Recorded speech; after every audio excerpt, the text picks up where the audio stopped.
the government. It loves you and wants to keep you safe and well. It even wants to make paying taxes, fines, and court costs easier for you. How? Well, you'll need to meet your straw man. He was born the same day you were. He looks like you, has the same name, and lives in your house, but you never knew he existed. You will have even paid his parking tickets or taxes. The worst part? He's been dead from day one. From every birth certificate, a legal personality, or legal fiction, is created with the same name to confuse little old you into thinking it's you. So, there's a human you and a paper you, or as it's commonly known, a straw man. So when it seems like government officials, court clerks, or the police are speaking English, they aren't. They're speaking legalese, designed to make you agree to verbal and written contracts without even knowing about it, all spun from Black's Law Dictionary. For example, when the police say, "Do you understand?" you'll say, "Yes." What they are really saying is, "Do you stand under our authority?" Oops-a-daisy, you just created a verbal contract with them. Oh, you clever government. Did you know that whenever you register something, you are handing over title to the person you register it with? That's right. Whenever you register something with the government, they assume it belongs to them. Registered your car? Super! Now you are the registered keeper of your vehicle, and the government can crush it when you don't pay your, straw man's taxes. Expecting a new bundle of joy?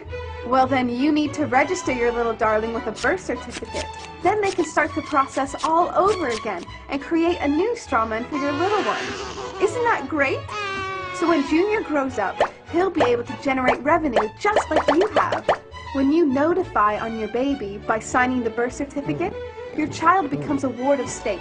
And if the government doesn't like what you're doing, they'll assume it's okay to take the child away or make new rules for things they don't like. Not enough school? Smacking your child? Shouting too loudly?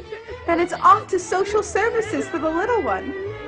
When you get a bill, it's sent to you, but belongs to your straw man, not you. That's why bills, fines, and summons start with Mr., Mrs., or Ms. Sometimes you'll see your surname in capitals, just like on a gravestone. That's because your straw man is dead, and just a silly piece of paper, created before you could comprehend or even consent to it. When you go to court, you represent your straw man. So you, the human, take on any costs, fees, taxes, and fines involved for the straw man. The human you doesn't even need to pay them. But you made a contract with the court by appearing on behalf of your legal personality or straw man, just like the government knew you would. Confused? Well, don't worry. The government doesn't want you to know anyway. If you knew, you'd stop paying things like council tax and parking tickets. Because when you go to court, you are representing your straw man. You are you, alive and made of flesh and blood. Your straw man, or legal personality, is a piece of paper created from your birth certificate. And you think it's you. What a silly Billy. This is a certified true copy of my live statement of birth. You can get this by applying for it at the Registrar General. They'll give it to you. And it's very interesting because this is where it all began. This is the foundation document. All identification is generated from this document. And so if the foundation document is no good, anything that's made from it is no good. That means driver's licenses, health cards, everything. Now what they did here, this is exactly what he meant when he said, soon every American will be required to register their biological property. Now your parents didn't realize what they were doing when they filled this out, and these didn't exist before 1933. Birth records were recorded in scripture, and these only came into being in 1933 when they hatched this plan. They created a corporate fiction with a name just like yours. In doing this, they registered and monetized the spirit and soul of a living being. This denotes ownership. And when your parents were tricked into filling this out, they allowed your spirit and your soul to be monetized. And futures were sold on you. Spirit and soul. Now, this is my birth certificate. This is actually a share. See this red number? This A, I'm born in Canada, this is a Class A share. Now, this is called a CUSIP number. And all securities require a CUSIP number. And that's what this is. And you are held as collateral to secure the debt which our government owes to international bankers. So you and me and all these people here are actually collateral. And we don't even own our lives. We are chattel. And we believe we're free. I made an application to the Registrar General and I got my original social insurance application.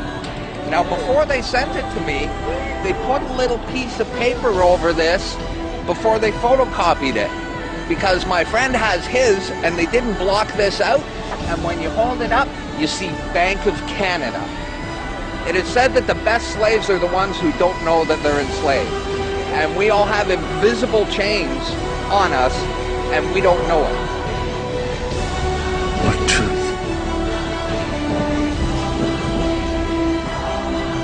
That you are a slave here. Like everyone else, you were born into bondage. Born into a prison that you cannot smell or taste or touch. A prison for your mind. We're talking about big bucks. We're not talking about hundreds of millions or even hundreds of billions now. We're talking about trillions of dollars. The obligation is immeasurable. Nobody can measure it. This door's wide open now. It's gonna happen, whether you like it or not. Do you notice that they have the same amount of ink on them? Do you notice that they're made out of the same virtually worthless stuff? It's paper. Did you get it? It's paper. When we create money, we have created an instrument of value that has no value of its own. And it's just as expensive or inexpensive to print the 20 as it is to print the 1. In January of 1913, in December of 1913, he signed the Federal Reserve Act, bringing the Federal Reserve System into place in America, and did what Thomas Jefferson said must never happen. He took the control of the money away from the people by taking it away from the Congress and gave it to a group of private individuals who have to pay taxes on the money they loan the government.